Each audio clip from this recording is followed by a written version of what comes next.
Naku, exam na. Di pa naman ako nakapag-review kagabi. Ang ganda na kasi ng K-drama. Pero sige lang. Lord, alam kong tutulungan niyo po ako sa exam ko ngayon.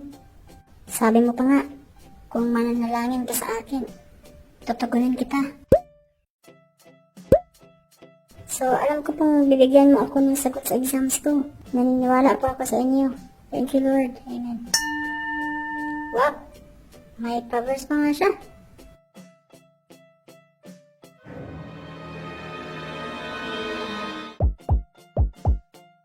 Kung si Juan ay may 20 na mansanas, bakit Carabao ang pangbansang hayop? Lord, anong sagot?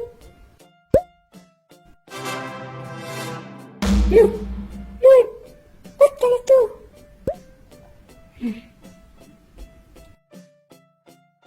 Nagugutom na ako Lord, I pray na bigyan niyo po ako ng pagkain.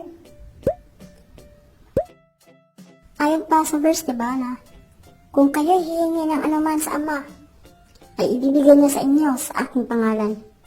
So Lord, I declare na ibigyan mo ako ng pagkain.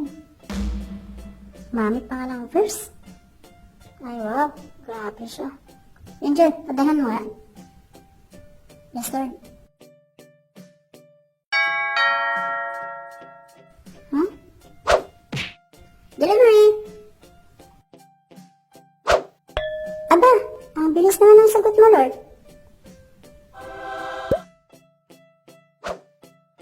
Mga kawikaan, ang taong tamad ay laging nakatihaya, kaya't siya'y magugutom, walang panlagay sa sigmura. Ang pagkakaroon ng malaking faith kay Lord ay isang magandang bagay bilang Kristiyano. Pero hindi nangangahulog ang pwede na lang tayong maging tamad at humiling na lang. Kailangan pa din natin kumilos na may kasamang pagsisikap at paniniwala, at tayo'y gagabayan at tulungan ng Panginoon. Take care and God bless.